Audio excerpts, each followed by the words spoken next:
Considere Encelados, a lua gelada de Saturno, um dos lugares mais promissores para procurar vida fora da Terra. Os cientistas acabaram de detectar o último dos 6 ingredientes necessários para sua formação, o fósforo. Esse elemento mais raro foi descoberto em um oceano em Encelados. Ele ajuda a tornar o solo fértil na Terra, mas a concentração desse mineral nos mares ocultos da Lua distante pode ser de 100 a 1000 vezes maior do que nos oceanos do nosso planeta. E talvez ocorra porque o oceano de Encelados é rico em carbonatos, exatamente como a água com gás, e esta provavelmente dissolverá os fosfatos das rochas da Lua. A nova descoberta também sugere que em outras luas geladas de Saturno, como o Titã, as águas também podem estar carregadas de fósforo. Por que os cientistas estão tão entusiasmados com esse mineral? Bem, os fosfatos, que são compostos contendo fósforo, são componentes cruciais da vida na Terra. O DNA, o RNA e as membranas celulares os têm. Mas entre os 6 elementos necessários para a vida, que são carbono, hidrogênio, nitrogênio, oxigênio, fósforo e enxofre, o fósforo é o menos comum. Em 2004, a sonda espacial Cassini entrou na poeira do segundo anel mais externo de Saturno, chamado de E. Ele é composto de grãos de gelo ejetados por Encelados, e ao estudar esses grãos examinados pelo analisador de poeira cósmica da Cassini, os pesquisadores detectaram fósforo. Encelados é a 6ª maior lua de Saturno. Ela não é realmente grande, tem apenas 505 km de diâmetro, ou seja, é pequena o suficiente para caber dentro do estado do Arizona. Deveríamos tentar isso algum dia. É interessante notar que quando a sonda espacial Cassini chegou a Saturno, os astrônomos pensaram que Encelados seria uma bola de gelo congelada. Mas então, surpresa, surpresa, eles viram plumas de partículas de gelo e vapor de água saindo de geysers na superfície dessa lua. Ficou claro que havia um oceano global entre o núcleo rochoso dela e sua casca gelada. Os mesmos pesquisadores descobriram anteriormente que esse satélite natural de Saturno também pode ser o lar de moléculas orgânicas complexas. Antes, os cientistas pensavam que os fosfatos poderiam estar presos nos núcleos rochosos de Encelados e mundos semelhantes. É por essa razão que os trabalhos mais recentes, que sugerem que os fosfatos também podem ser abundantes no oceano, foram uma surpresa. Os pesquisadores examinaram 305 grãos de gelo do anel E de Saturno e descobriram que 9 continham fosfatos. E esses resultados foram claros e inconfundíveis. E isso é muito importante porque há algum tempo acreditava-se que a fosfina, um composto de hidrogênio e fósforo, existia nas nuvens de Vênus. Mas ninguém conseguiu encontrar nenhuma evidência que sustentasse essa teoria. Em Encelados, no entanto, não há controvérsia, os fosfatos existem ali. Os astrônomos consideram Europa um dos lugares mais promissores do sistema solar para a busca de novas formas de vida. Tudo porque essa lua tem um enorme oceano de água salgada, com uma profundidade de 65 a 160 quilômetros. Sim, ele está escondido sob uma camada de gelo que, segundo estimativas, tem de 15 a 30 quilômetros de espessura, mas ainda é potencialmente habitável.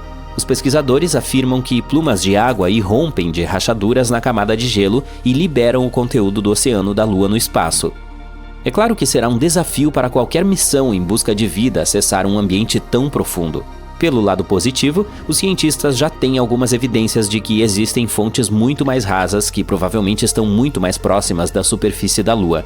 Elas podem estar localizadas a menos de 1 quilômetro de profundidade sob o gelo.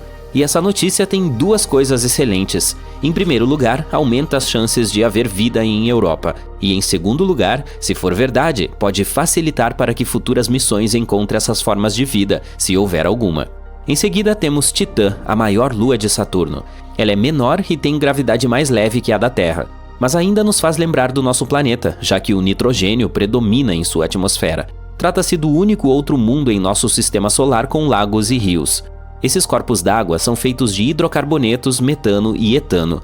Há também um oceano subsuperficial de água, mas ele está localizado muito no fundo e ninguém descobriu ainda se faz contato com algo na superfície.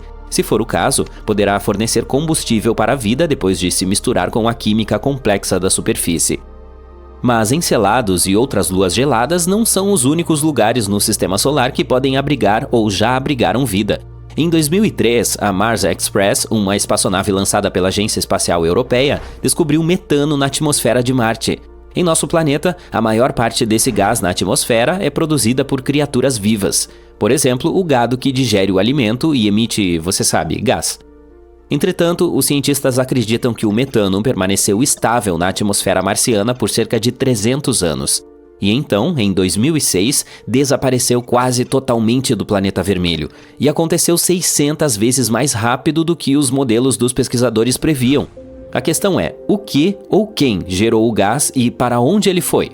Outro mistério por lá são os micróbios que podem estar dormindo sob a superfície de Marte. Ali, eles podem ter sido protegidos da forte radiação proveniente do espaço por milhões de anos. Os cientistas simularam as condições de Marte em um laboratório para verificar se isso poderia ser verdade, e ficaram surpresos ao descobrir que as bactérias poderiam facilmente sobreviver em tais condições por 280 milhões de anos. Bom, é um longo prazo de validade, e significa que, se houvesse vida em Marte, poderíamos achar evidências na subsuperfície por meio de perfurações no solo. No entanto, não há água corrente em Marte, e as células ou esporos simplesmente secariam. Além disso, a temperatura da superfície é semelhante à do gelo seco, em outras palavras, está profundamente congelada. E ainda assim, pode haver 6 tipos de bactérias e fungos vivendo no subsolo do planeta vermelho. O mais provável é apelidado de Conan, a bactéria, devido à sua natureza resistente. Bem, acho que o tempo vai mostrar. De qualquer forma, se não encontrarmos vida fora da Terra em nosso sistema solar, provavelmente poderemos procurá-la em exoplanetas, que é como são chamados os planetas fora de nosso sistema estelar. Alguns parecem muito promissores. O mais perto daqui é Próxima Centauri b. Ele está a apenas 4,2 anos-luz de distância da Terra. Recentemente, os astrônomos descobriram que esse mundo pode ser ainda mais parecido com o nosso do que se pensava. Ele é apenas 17% mais maciço do que aqui, e orbita uma estrela que é mais fraca e menos maciça que o Sol. Próxima Centauri b está no meio da zona habitável da estrela. Isso significa que há chances de existir água líquida e vida ali. Parece que esse exoplaneta está preso à sua estrela-mãe. Um de seus lados está voltado para ela o tempo todo, e o outro está sempre na escuridão. Os cientistas ainda não descobriram se tem uma atmosfera. Próxima Centauri b está viajando muito perto de sua estrela e completa uma órbita em 11 dias terrestres. A radiação da estrela pode estar puxando o ar do planeta para longe. Se esse for o caso, é pouco provável que exista água líquida em sua superfície. O Gliese 832c está a 16,2 anos-luz de distância da Terra. No esquema cósmico das coisas, está a um passo de distância. Esse exoplaneta é 5 vezes mais maciço que a Terra e viaja muito mais perto de sua estrela-mãe. É por isso que um ano ali dura apenas 36 dias. Mas como se trata de uma anã vermelha muito mais fria e mais fraca do que o Sol, Gliese 832c recebe tanta luz e calor quanto o nosso planeta. Ao mesmo tempo, ainda não está claro se ele é semelhante à Terra, e provavelmente tem uma atmosfera muito mais espessa que cria um efeito estufa descontrolado. Esse fenômeno ocorre quando um planeta absorve mais calor de sua estrela hospedeira do que consegue liberar de volta para o espaço. Isso significa que é mais provável que o Gliese 832c se assemelhe a Vênus, quente e escaldante, do que a Terra, relativamente fria. Por mim, tudo bem. Olhe para cima, encontre aquele pontinho amarelo. É Titã. Ela é a maior lua de Saturno e a segunda maior lua de todo o nosso sistema solar. E pode ser o único lugar em nosso sistema solar com água líquida além da Terra. Além disso, possui uma atmosfera que serve de escudo contra a radiação solar e os raios cósmicos, assim como a Terra. Se a vida fosse uma casa, Titã teria muitos dos tijolos que você precisa para construí-la. Aperte o cinto, você está indo para lá. Demora muito para chegar em Titã, mas você sabe, a magia do YouTube. Chegamos. Ela é um pouco maior que a nossa Lua e muito mais pesada. É até mesmo maior que Mercúrio. Isso significa que sua gravidade ainda é muito fraca. Você se sentirá 7 vezes mais leve aqui do que na Terra. Na academia local na Terra, você pode levantar 70 quilos. Em Titã, você pode levantar mais de 450 quilos. A superfície é principalmente composta de gelo, tem pequenas montanhas, crateras e alguns criovulcões. Basicamente, o mesmo que um vulcão normal, mas em vez de lava, essa besta cospe água, gelo, amônia e metano. Tem lagos e nuvens, mais ou menos como um desfiladeiro na Terra. Mas aqui há apenas uma pequena diferença. Tudo está coberto por uma espessa neblina, e às vezes cai granizo de metano congelado. Na Terra, usamos metano como combustível porque ele queima, mas em Titã não há oxigênio. Não dá para fazer fogo neste pedaço de rocha.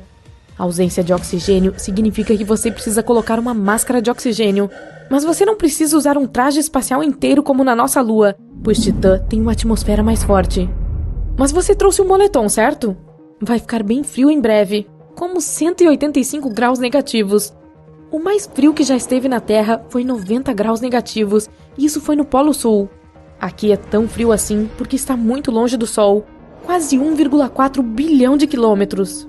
De qualquer forma, essa névoa densa e essa atmosfera impedem os raios de sol de aquecer a superfície.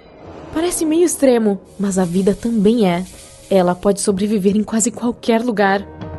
Pegue a bactéria Deno... alguma palavra longa em latim. Ela pode sobreviver à radiação e a temperaturas extremamente baixas. Ela ainda sobreviveu um ano inteiro no espaço sideral do lado de fora da Estação Espacial Internacional. Titã seria moleza em comparação a isso, especialmente se a gente cavasse um pouco. Muitos cientistas acreditam que existe um oceano inteiro sob a superfície de Titã. A gravidade de Saturno dá ao núcleo de Titã um pequeno aumento de calor, e além disso, há amônia naquele oceano. É como a versão de anticongelante de Titã. Contanto que a água permaneça líquida, a vida tem uma chance muito forte de sucesso. Então, o que há lá embaixo? Os cientistas encontraram evidências reais de que já pode haver vida em Titã. Aqui, verifique o que nos mostra este microscópio. Este é o C3H2. Ele foi descoberto por este estranho grupo de coisas que parecem antenas que existem no deserto do Chile. Ele usou 66 antenas, todas apontadas para o mesmo lugar no céu. Esta molécula C3H2 pode atuar como um bloco de construção do DNA, o código da vida. Algumas pessoas acreditam que essas moléculas existiam em nosso planeta bilhões de anos atrás, exatamente quando a vida começou. Os cientistas também a encontraram em primeira mão, com uma sonda que realmente pousou em Titã. Acontece que aquelas antenas do deserto estavam certas. Titã então saltou para o topo da lista de lugares onde poderíamos viver um dia. Desculpe, Marte. A NASA tem um novo projeto, a missão Dragonfly.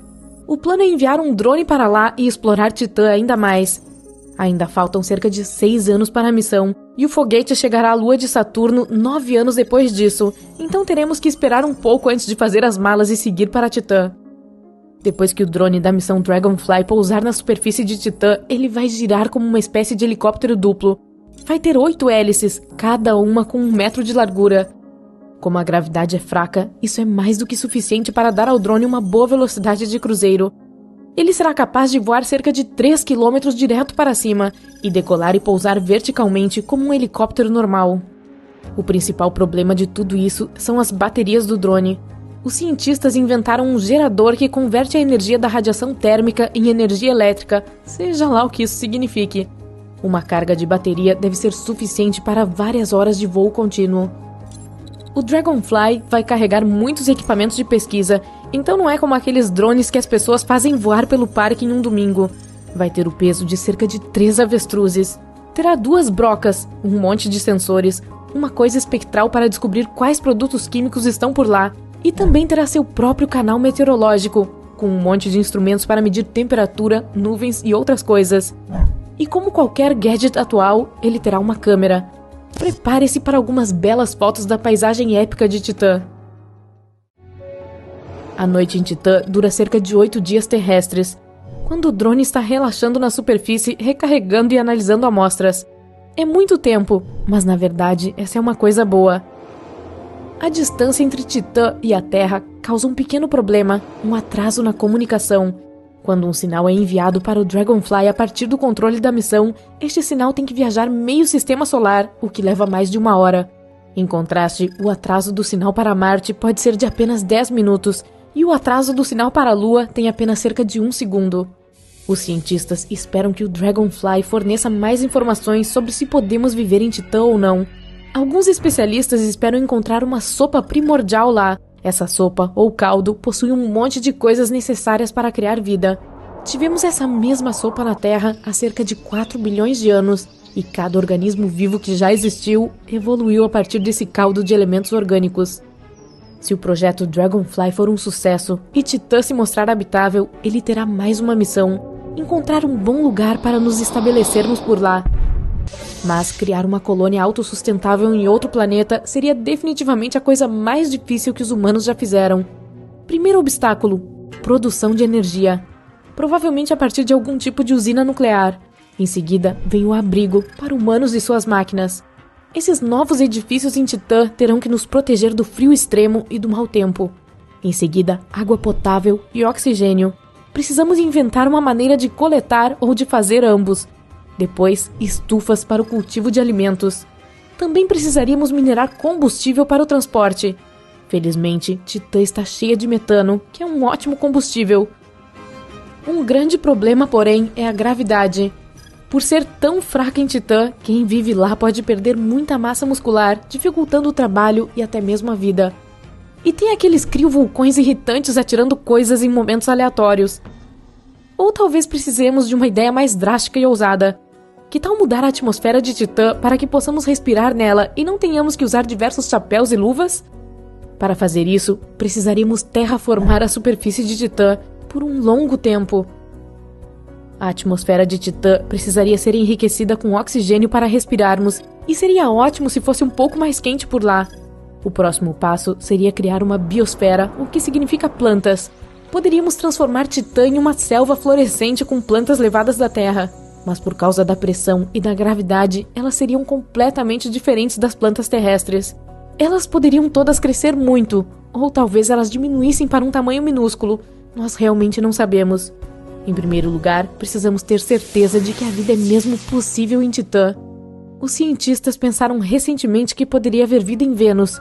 O planeta é mais ou menos do mesmo tamanho que a Terra, e os cientistas até o chamam de irmã gêmea da Terra. Eles descobriram um gás em Vênus, a fosfina. Supostamente teria sido feito por organismos vivos. Contudo, isso não se confirmou. Existe alguma fosfina flutuando, mas bem menos do que pensávamos. Olha, a ciência em outros planetas é algo complicado, gente. Sempre estamos passíveis a erros como esse.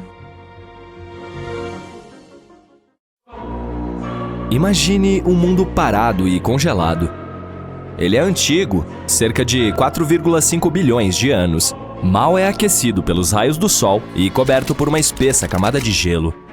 É menor que a nossa Lua, mas um pouco maior que Plutão. Seu nome é Europa, a sexta lua de Júpiter e uma das maiores do Sistema Solar. Mas o mais legal desse lugar distante pode hospedar vida. Os astrônomos consideram este um dos locais mais promissores do Sistema Solar para a busca de novas formas de vida. Tudo porque este satélite tem um enorme oceano de água salgada com uma profundidade de 65 a 160 quilômetros. Sim, está escondido sob uma camada de gelo estimada em 15 a 30 quilômetros de espessura. Mas ainda é potencialmente habitável. Os astrônomos afirmam que plumas de água irrompem de rachaduras na casca de gelo e liberam o conteúdo do oceano da Lua no espaço. Claro, será um desafio para qualquer missão em busca de vida acessar um ambiente tão profundo. Pelo lado positivo, os cientistas já têm algumas evidências de que existem piscinas muito mais rasas que provavelmente ficam muito mais próximas da superfície da Lua. Elas podem estar localizadas a menos de 1,5 km sob o gelo. E há duas grandes coisas sobre esta notícia. Em primeiro lugar, aumenta as chances de vida existente em Europa. E em segundo, se for verdade, pode tornar mais fácil para futuras missões encontrarem essas formas, se houver alguma. Curiosamente, a nova descoberta a respeito dessas piscinas rasas surgiu por pura sorte. O cientista que lidera a pesquisa, Riley Kohlberg, acidentalmente viu uma apresentação de seu colega, um pesquisador planetário. Esse cara mostrou uma imagem de cristas duplas na superfície de Europa, e Kohlberg lembrou-se de ter visto cristas semelhantes na Terra. Mas enquanto tais informações são raras por aqui, elas são muito mais numerosas naquela lua. Os estudos seguintes sugeriram que as cristas na lua de Júpiter podem ser o resultado de um ciclo específico, semelhante ao da Terra. Nele, a água líquida congela e depois descongela dentro de uma camada de gelo, que é um ambiente de alta pressão. Isso faz com que a folha se mova para cima repetidamente, criando uma estrutura de dois picos. Ou pelo menos é o que acontece na Terra. Se os processos em Europa forem semelhantes, pode-se comprovar a presença de águas rasas no satélite. Claro, a temperatura, a pressão e a química são muito diferentes por lá. e os cientistas ainda não sabem como o gelo se comporta no local. É por essa razão que não conseguem entender a profundidade ou o tamanho dos bolsões de água ou quanto tempo é necessário para que congelem novamente. Mas o que está mais ou menos claro é que tais ambientes sob o gelo em Europa provavelmente estão protegidos da forte radiação de Júpiter que atinge a superfície do satélite, o que, por sua vez, aumenta as chances de existir vida em Europa. Agora, podemos voltar ao fato de que o oceano ali parece ser salgado. Listras vermelhas na superfície do satélite podem ter essa cor devido ao seu conteúdo químico. Elas provavelmente são uma mistura congelada de água e sais. Isso é bastante incomum porque tal composição não corresponde a nenhuma substância conhecida aqui na Terra. Quanto às manchas amarelas na superfície de Europa, podem ser causadas pela presença de cloreto de sódio. Você conhece essa substância como o bom e velho sal de mesa. Os cientistas tentaram recriar as condições em um laboratório e descobriram que combinando água, sal de mesa, temperaturas congelantes e alta pressão, poderiam obter um novo tipo de cristal sólido. Essa substância pode existir tanto no fundo do oceano de Europa quanto na superfície da nossa Lua. Mas, além dessa informação, os pesquisadores estão no escuro. Esperançosamente, encontraremos as respostas para algumas dessas perguntas por volta de 2030. É quando uma missão chamada Europa Clipper, que será lançada pela NASA, provavelmente chegará lá. Ela terá vários sobrevoos próximos e descobrirá se alguma forma de vida pode existir nessa lua. O JUICE, ou Jupiter Ice Moons Explorer, da Agência Espacial Europeia, também a visitará nos próximos 2 anos. Mas Europa não é o único lugar no Sistema Solar que pode hospedar ou já hospedou vida. Em 2003, a Mars Express, uma espaçonave lançada pela Agência Espacial Europeia, descobriu metano na atmosfera de Marte. Em nosso planeta, a maior parte desse gás na atmosfera é produzida por seres vivos, por exemplo, pela digestão do gado. No entanto, os cientistas acreditam que ele permaneceu estável na atmosfera marciana por cerca de 300 anos. E então, em 2006, desapareceu quase totalmente do planeta vermelho. E aconteceu 600 vezes mais rápido do que nos modelos dos pesquisadores. A pergunta, o que ou quem gerou o gás e para onde ele foi? Outro mistério são os micróbios que podem estar dormindo sob a superfície do planeta. Lá, eles podem ter sido protegidos da forte radiação vinda do espaço por milhões de anos. Os cientistas simularam as condições de Marte em um laboratório para verificar se isso poderia ser verdade, e ficaram surpresos ao descobrir que as bactérias seriam capazes de sobreviver facilmente em tais condições por 280 milhões de anos, o que significa que, se existisse vida por lá, poderíamos encontrar evidências no subsolo do planeta perfurando o solo. No momento, não há água corrente em Marte e as células ou esporos simplesmente secariam. Além disso, a temperatura da superfície é semelhante à do gelo seco. Em outras palavras, ela está profundamente congelada. E ainda assim, pode haver 6 tipos de bactérias e fungos vivendo no subsolo do planeta vermelho. O mais provável é apelidado de Conan, a bactéria, devido à sua natureza resistente. Bem, acho que o tempo vai mostrar. Agora vamos para Vênus. Em 2020, cientistas anunciaram que em sua atmosfera tóxica havia algo que poderia significar a existência de vida. Infelizmente, não havia nenhuma evidência, pois não era possível coletar amostras de micróbios ou tirar fotos da vida extraterrestre. Mas eles apontaram a descoberta de uma substância química chamada fosfina por lá, e isso era um grande problema.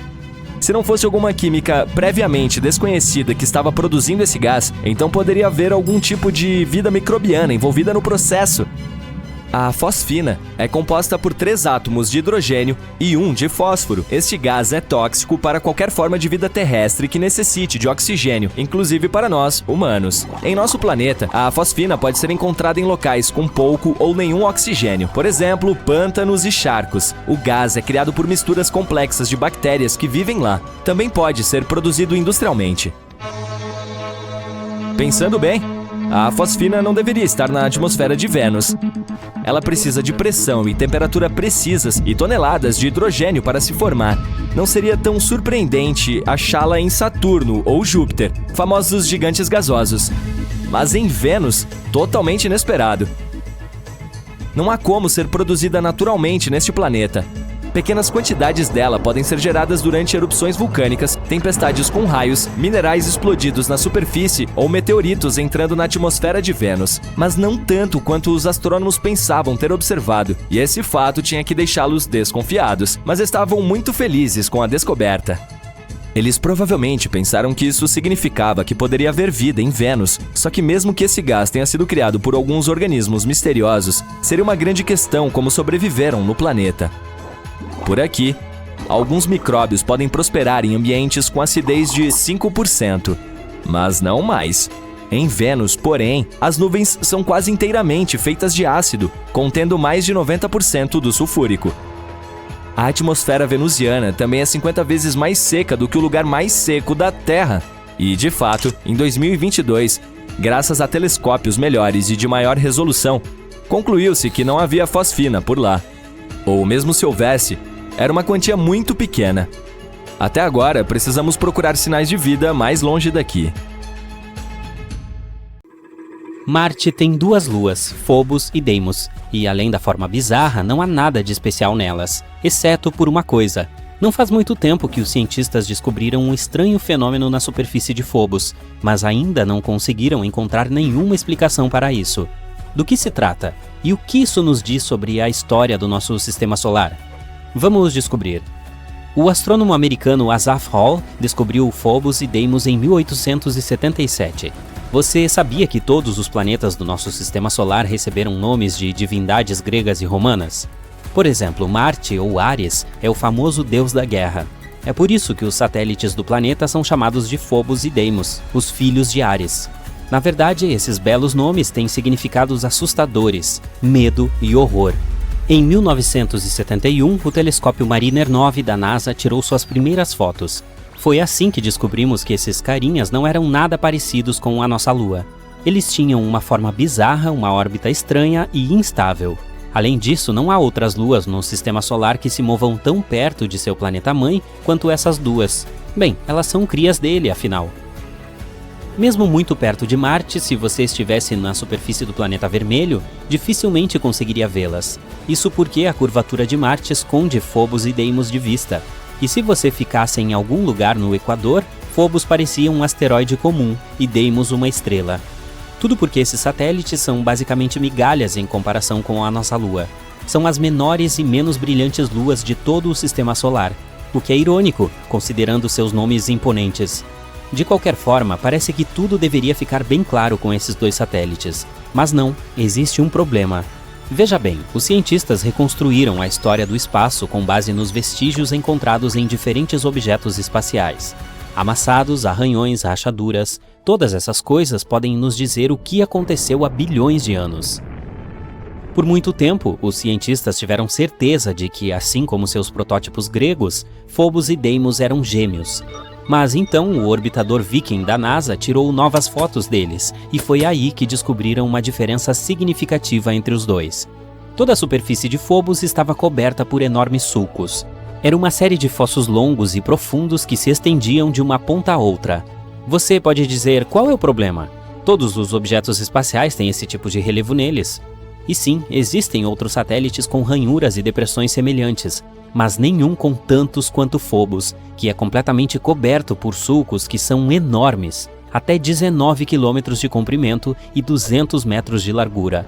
E isso não é tudo, alguns se cruzam. Isso significa que o satélite passou não por um, mas por muitos eventos traumáticos. Mas o que exatamente aconteceu com ele? Os cientistas ainda não têm certeza, mas algumas ideias. E essas teorias podem nos contar não apenas sobre o passado de Phobos, mas também prever seu futuro. Teoria 1. Impacto de asteroide. Bem, o primeiro suspeito é bastante óbvio.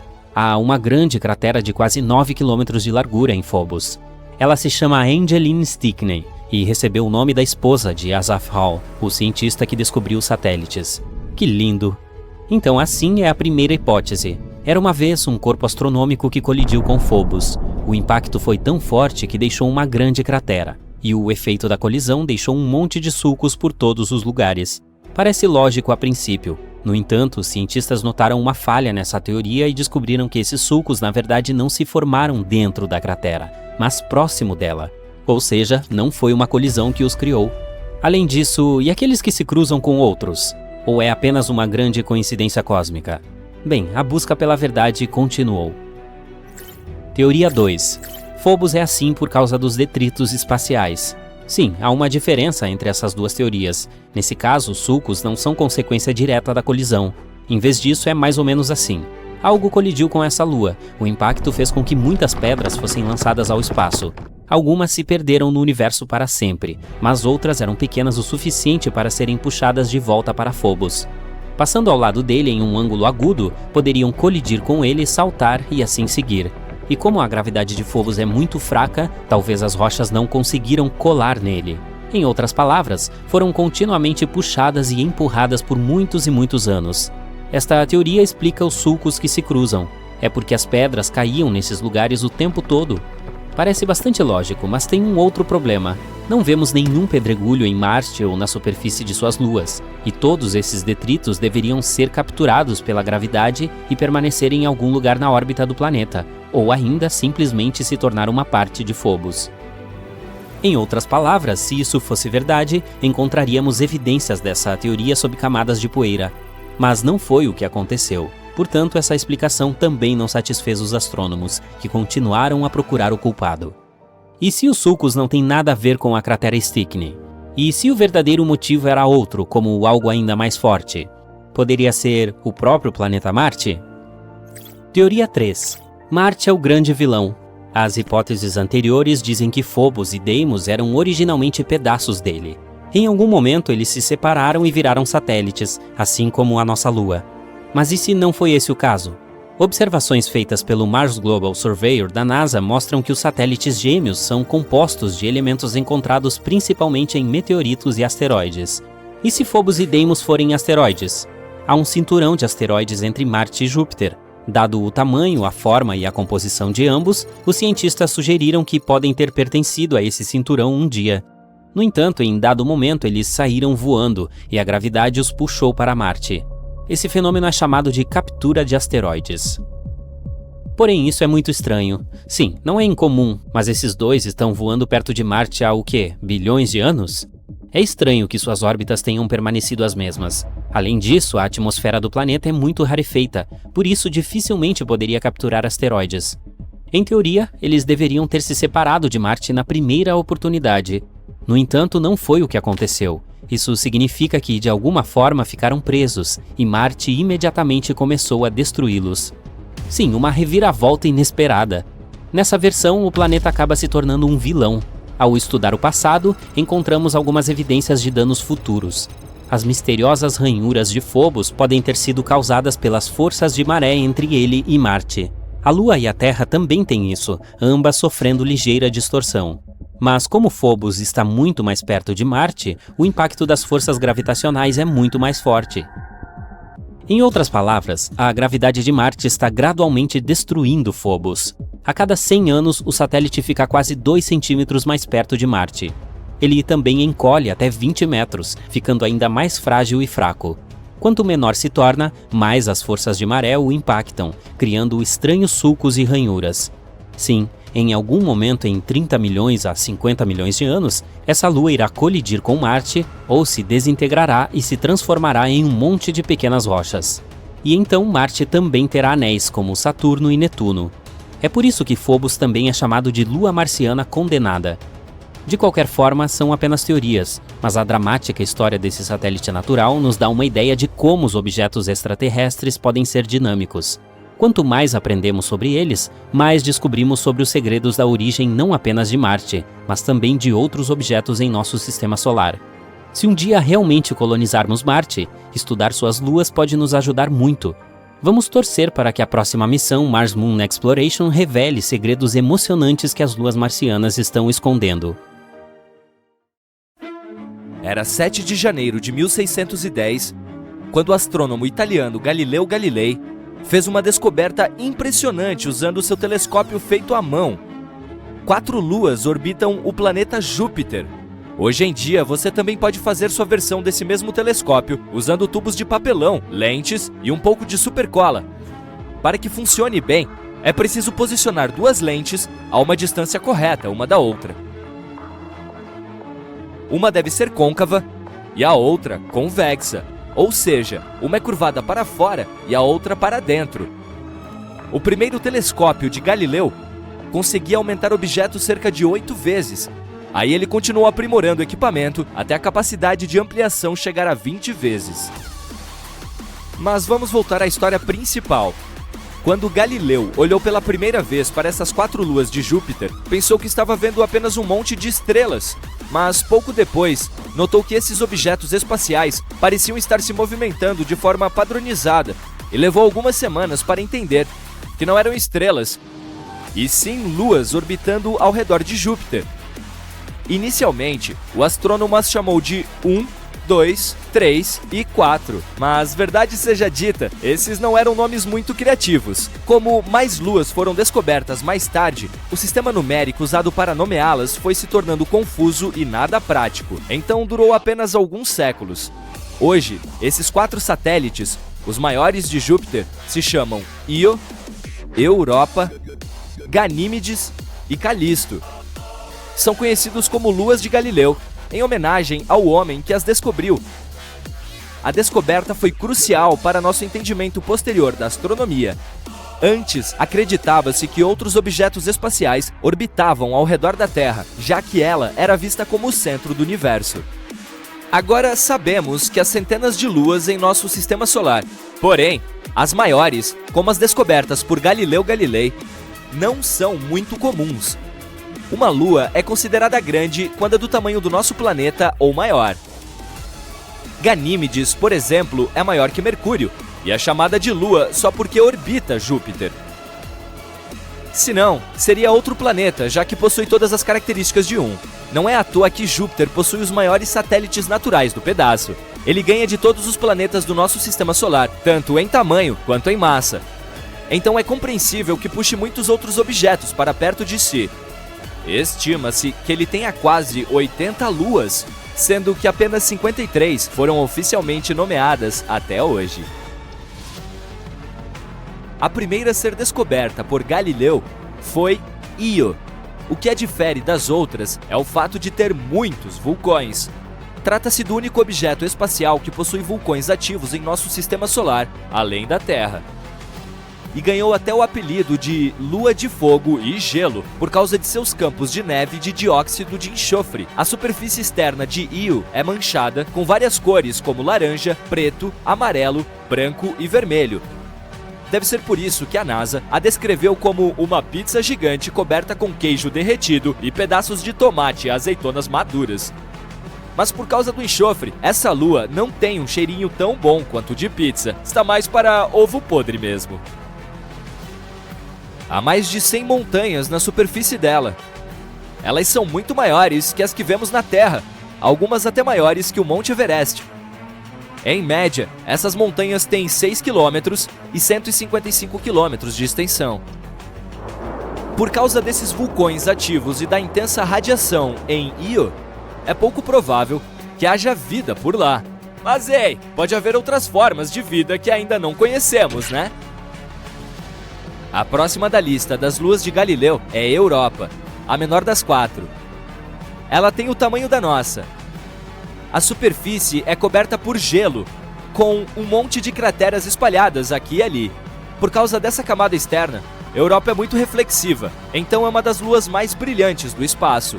Quanto à idade, cientistas acreditam que sua superfície tenha entre 20 e 180 milhões de anos. Já a Lua em si tem cerca de 1,5 bilhão de anos. O que fica debaixo dessa superfície de gelo é impressionante e pode até conter o segredo da vida fora da Terra. O gelo se forma ali de 2 formas. A primeira é por meio de congelamento, um processo que já é autoexplicativo. O gelo aumenta à medida que o ambiente fica mais frio.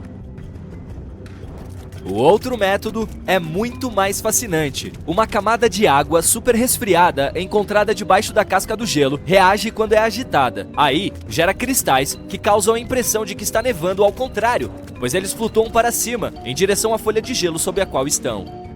Você pode recriar esse fenômeno em casa. Basta pegar uma garrafa de água purificada e colocá-la dentro do congelador.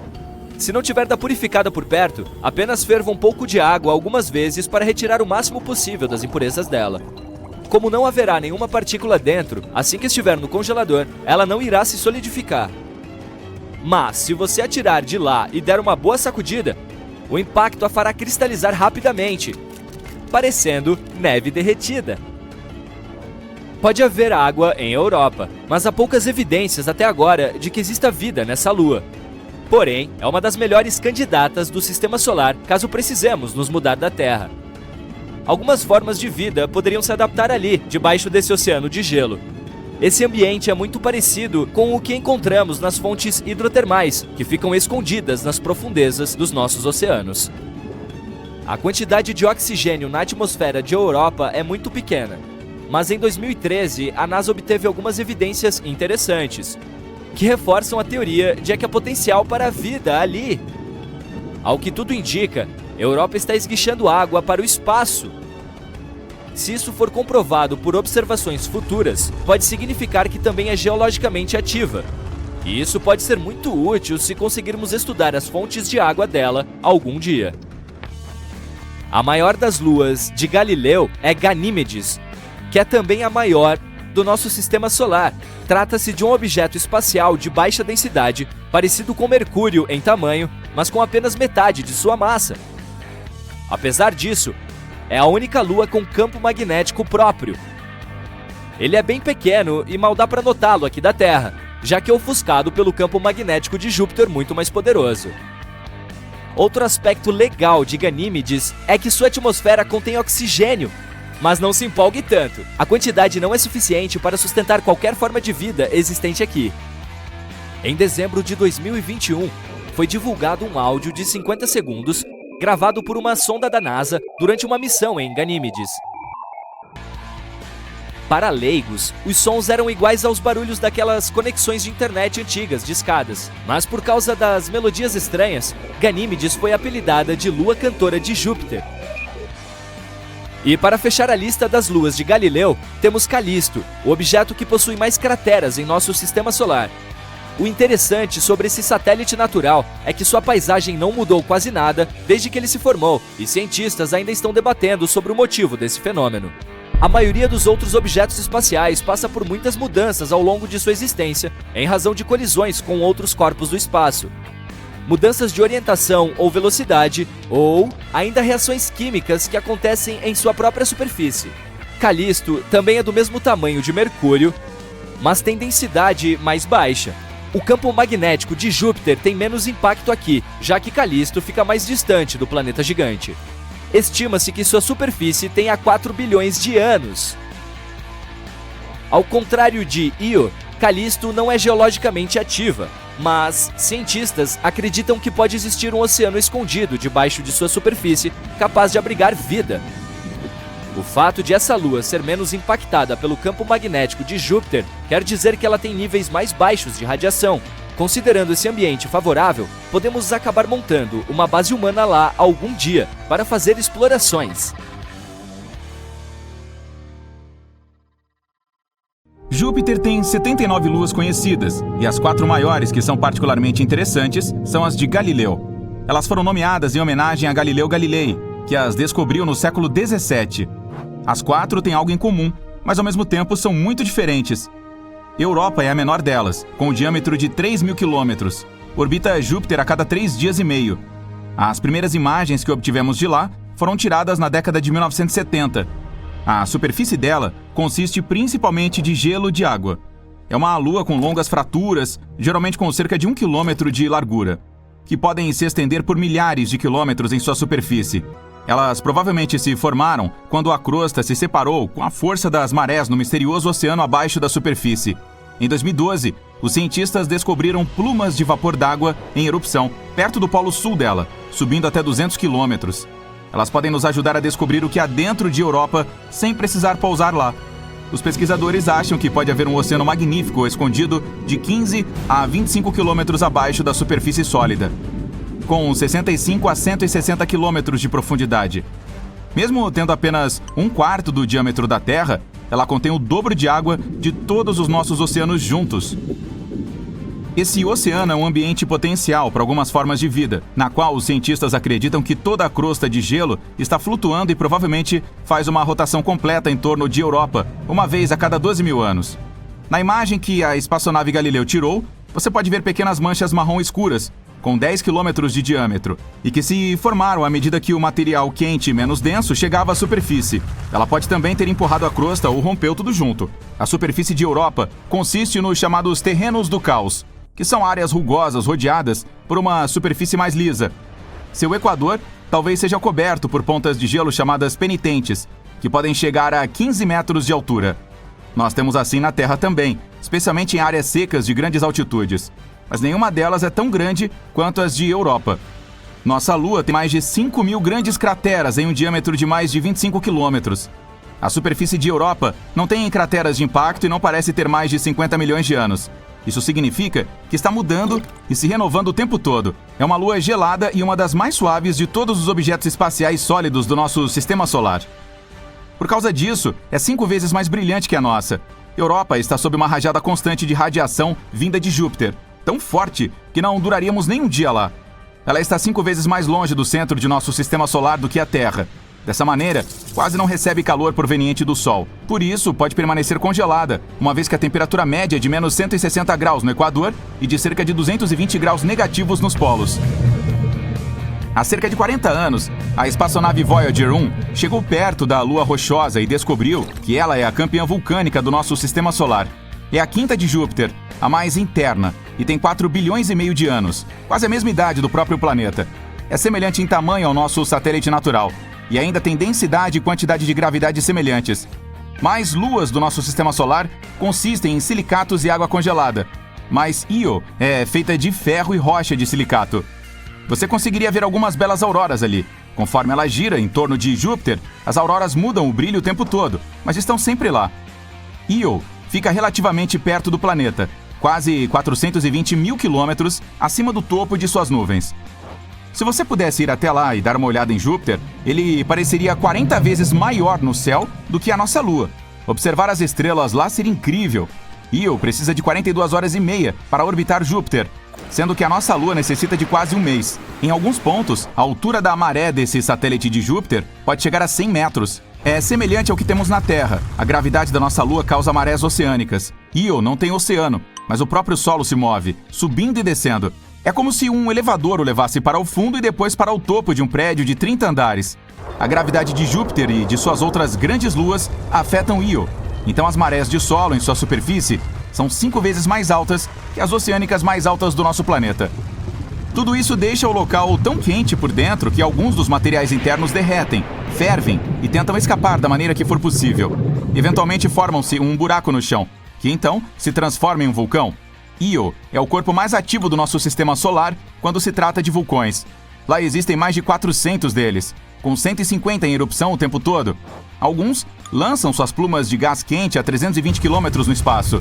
Seria difícil andar até lá, pois estamos falando de um mundo muito intenso de planícies aluviais de rocha líquida, enormes fluxos de lava, múltiplos lagos com esse elemento e gigantescas montanhas em colapso. Ganymedes, a maior lua do sistema solar que conhecemos, também tem o maior oceano. Ela é 26% maior do que Mercúrio em termos de volume, mas é menos densa. Esse satélite natural gigante tem uma crosta espessa de água congelada a 150 quilômetros de profundidade. Pode haver um enorme oceano de água líquida por baixo, que se estende por 100 quilômetros de profundidade, o que é cerca de 10 vezes mais do que o ponto mais profundo dos oceanos da Terra. A Voyager também detectou calotas polares de gelo lá. Ganymedes é metade rocha, metade água, incluindo pequenas quantidades de metais e gelo. Sua atmosfera é muito fina e não contém oxigênio. O oceano provavelmente não contém vida. A Terra é um grande exemplo de como certos micróbios e criaturas podem sobreviver nas profundezas sem luz solar. Mas o oceano de Ganymedes é tão profundo e a pressão é tão forte que a água no fundo provavelmente se comprimiu de volta a gelo. Certas formas de vida nas áreas mais profundas do nosso oceano sobrevivem graças às fontes geotérmicas que ejetam minerais, como é provável que haja gelo espesso entre o oceano e o núcleo. Esse não é o caso de Ganymedes, mas o oceano lá é salgado, com várias camadas divididas por pedaços de gelo. Se houver alguma chance de vida, pode ser na parte onde o núcleo rochoso está em contato com a camada mais interna do gelo. Por baixo de toda aquela água e gelo, Ganimedes é a única lua em todo o sistema solar com um campo magnético. Isso é possível porque ela tem um núcleo líquido. Além disso, circunda Júpiter aproximadamente uma vez a cada 7 dias. Sua órbita é excêntrica, ou seja, em alguns pontos fica bem perto do planeta. Ganimedes, Io e Europa têm forças gravitacionais que afetam umas às outras. No momento em que Ganimedes orbita Júpiter uma vez, Europa faz 2 órbitas e Io 4. 1/3 da superfície de Ganimedes contém grandes regiões escuras, enquanto os outros 2/3 são mais claros. As áreas escuras são mais antigas e contêm mais crateras. As mais claras têm cristas e sulcos longos com cerca de 700 metros de altura e milhares de quilômetros de comprimento. Calisto, a terceira maior lua do sistema solar em diâmetro, precisa de 17 dias terrestres para orbitar Júpiter. Sua atmosfera é bem fina. Existem muitas crateras de impactos, mas sua crosta antiga é basicamente a mesma há mais de 4 bilhões de anos. Quando um planeta é geologicamente ativo, como a Terra, algumas coisas podem apagar a maioria das evidências de impactos anteriores. Água, vulcões, movimentos das placas tectônicas, atividade humana e o clima. Tudo isso modifica a superfície. Calisto não tem nada disso. Os cientistas acham que essa lua costumava ser um mundo oceânico que acabou congelando. Ela foi atingida por meteoros de vez em quando, mas permaneceu intocada em sua maior parte. No entanto, possui algumas crateras bastante impressionantes, como Valhalla, a maior cratera com vários anéis no nosso sistema solar, com 4.000 quilômetros de diâmetro. As principais crateras em Calisto contêm mais anéis do que em outros corpos celestes. O que quer que tenha atingido esta lua era grande o suficiente para perfurar a fina crosta, fazendo com que a água se espalhasse na superfície. E abaixo desta crosta fina pode haver um oceano salgado ou gelo macio. A sonda espacial Galileu detectou que o campo magnético de Júpiter não conseguia penetrar através dessa lua, provavelmente por causa de uma camada de, pelo menos, 10 quilômetros de espessura. É por isso que é difícil explorar Calisto. Luas como Europa têm aberturas que ejetam água dos oceanos subterrâneos. Mas para explorar Calisto e observar mais sobre seu passado, teríamos que usar um método à moda antiga, escavando através da crosta. Se quiséssemos chegar às partes externas do nosso sistema solar, Calisto seria um ótimo local, pois a radiação de Júpiter não o alcança, então estaríamos mais seguros lá do que em algumas outras luas internas.